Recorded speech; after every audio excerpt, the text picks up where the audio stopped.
Hello there, welcome to Leadership Communication in Action, the show where we close the gap between being good at your job and being seen as ready for senior leadership. I'm Liz Boswell, a leadership communication coach with 2 decades of experience helping professionals communicate with more confidence, credibility and impact. This podcast is for high-performing women who are navigating leadership transitions, speaking up in senior conversations, and ready to stop second-guessing themselves at work. I created this podcast because for years I believed I wasn't a leader.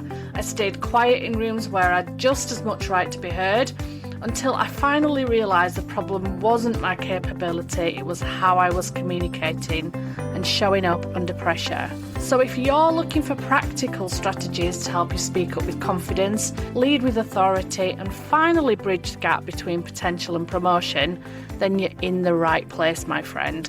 Let's get started.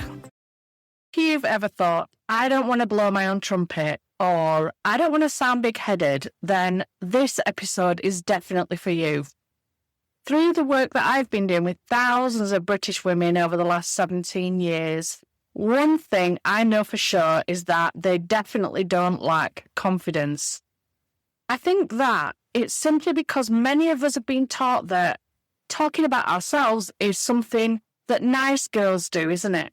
And while those messages that we were told by our mums probably may have been helpful for us when we were at school or sitting around the dinner table, they're not particularly useful, are they, when we step into leadership?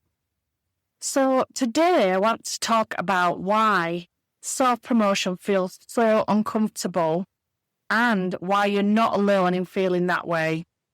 We're also going to touch on why leadership communication is not about showing off at all and figure out how can we do it in a way that feels comfortable for you.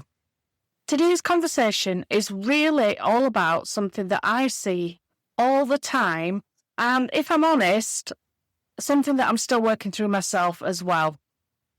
When I'm working with women leaders, when they hear the words personal branding or self-promotion, many of them, British women like us, they immediately recoil and say, oh no, I hear it selling myself, or I don't want to blow my own trumpet. Or they say things like, I don't want people thinking I'm full of myself. And I think there's something particularly British about this, don't you? And many of us probably grew up hearing things like, don't be big-headed, or stay humble, don't make a fuss, and stop showing off. These messages become a central part of who we are as we grow up, and those core values that we take into later life. And may have been well-intended, it can leave us feeling incredibly uncomfortable when we're asked to speak about our achievements or our expertise, or even the value that we bring as a leader in our organizations. And I think the key thing for me here is that expertise is not the problem. We know you're capable. And one thing that really frustrates me when I'm working with women in professional services in particular is this. They're absolutely brilliant at what they do. Their expertise is definitely not in question. They've got qualifications coming out of their ears. They've built these successful careers and been recruited or promoted because of their knowledge and experience. And nobody's doubting that. That's not being questioned by anyone else. But while they've had years of academic learning, technical training, and professional development, very few have ever been taught how to communicate that expertise. So those are 2 entirely different skills. Being brilliant at what you do doesn't automatically mean that you feel comfortable talking about it. And it's not a character flaw, it's not something wrong with you, because many women feel exactly the same, and it's not to do with confidence, as I said. It's because nobody's ever taught you how to do it. And I've been there too. I want to really include myself in this conversation and talk to you about this from a personal perspective, because I know how it feels and I know what it's like to keep your head down and try and just get on with it and hope that hard work alone will be enough and that you'll get noticed. And sometimes we do, but often we don't. And it's not because your work isn't valued, and it's not because you're not talented, but it's because people can't appreciate the value that they can't see. And this was a huge lesson for me when I stepped into leadership, because I realized that staying quiet wasn't about being humble. It wasn't to do with humility as such. It was about invisibility. And I'm not saying that to make you feel uncomfortable or make anyone feel less than. I'm really saying it because I know that there are women out there listening right now who are waiting to be noticed. And I spent years doing exactly the same, and I really want better for you. So let me talk to you about how leadership communication is different from showing off. And there was one distinction that helped me enormously when I finally learned it. And that was that leadership communication is not about saying, look at me, look how brilliant I am, look at what I did, aren't I amazing? That really is just bragging, and most of us are instinctively going to dislike that, which is, it's understandable really. But leadership communication is something very, very different. Leadership communication is saying, look, here's something that I've learned that might help you. Here's a mistake that I made even, so that you don't have to make that mistake. And this is what I'm trying to do for you today as well. It's not about, me showing off and saying, look how I can do it better than you. It's about saying, look at what I experienced and let me share it with you to help you to save time, energy, and even stress as well, because I know that it can be stressful. So it's about looking outwards, the contribution that you make and how you're adding value. It's absolutely nothing to do with ego. And I think this is, again, a lot of the reason why this comes up for women, because they see men doing it. And a lot of the time that male dominance can come across as ego, can it? But for us as women, we're very different. We are naturally more caring, empathetic. We're more supportive. We want to help other people. And we can do that. We can absolutely do that from a place of leadership.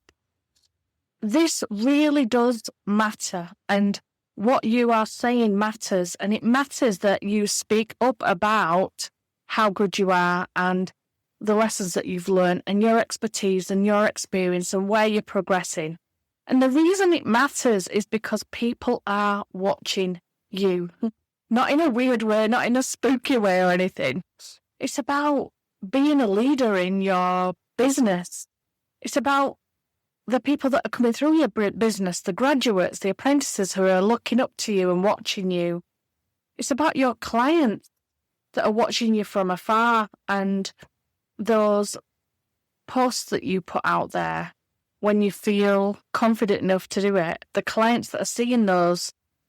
It's about your colleagues and those people around you and those other women around you who are watching you and looking to you for how you communicate and how visible you are so that they can learn.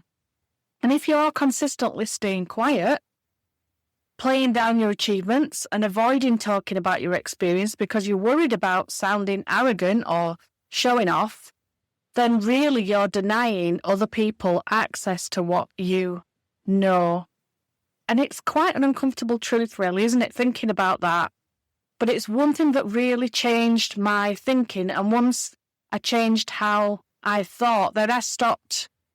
There's negative thoughts in my mind as well. I stopped asking myself, how do I talk about myself? And I started asking instead, how can I share what I've learned in a way that really helps someone else? And this was really key to me when I started this podcast as well. talking about yourself, talking about things that you've done, experiences, it can feel a little bit like, oh, okay, I'm talking about myself, I'm showing off. But I really had to change my thinking to think, no, I'm sharing my experiences and lessons that I've learned to help other people that are listening to the podcast. And that was a massive shift. And now it feels completely different. So we need a definition of humility for us as British women, because humility doesn't mean shrinking. It doesn't mean sitting in the background and keeping our mouths shut. I don't think humility means hiding. And I certainly don't think humility means hoping people will notice you either, because hope isn't a strategy, is it? Well, if it was, it probably would have been working for you so far, but I'm guessing that it hasn't. So true humility can sit alongside visibility. And this is where we need to focus on. This is where we need to be moving forward into that contrast between humility and visibility. You can be kind and ambitious at the same time. You can be humble and influential. And you can also be modest and still really own your expertise and what you're good at. Those things can coexist. They aren't complete opposites.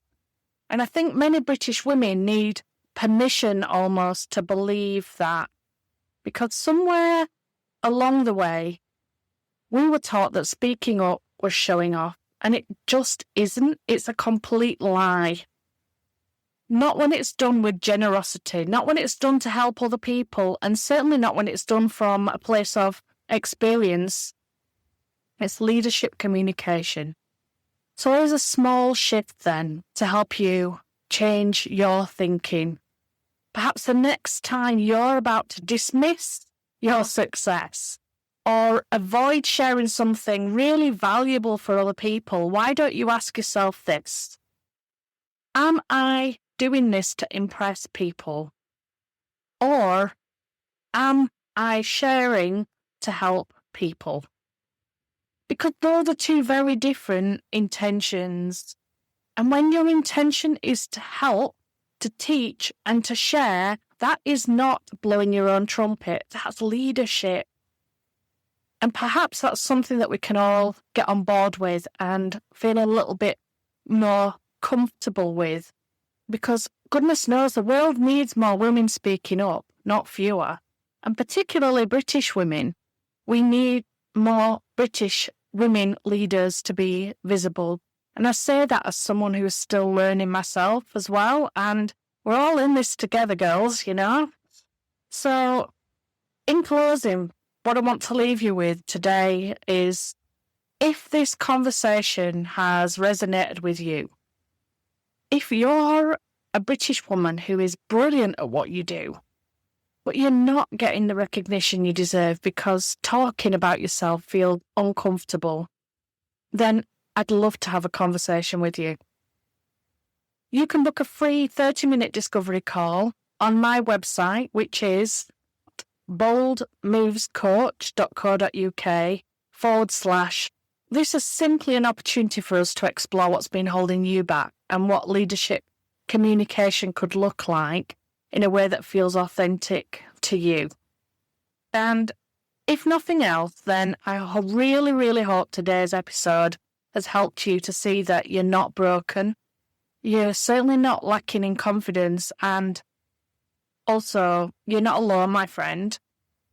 You might simply be carrying messages from the past that no longer serve the woman leader that you've become. And perhaps it's time for us as British women to write a new story. So until next time, I'll leave you with that thought. Take care, and remember, you don't have to become someone else to be visible. You just have to allow more people to benefit from who you already are. I'll see you next time. Bye-bye. Thanks so much for listening to Leadership Communication in Action. If you found this useful, please hit follow so you never miss an episode. Remember to keep speaking up and focus on practical progress over perfection. I'll see you next time.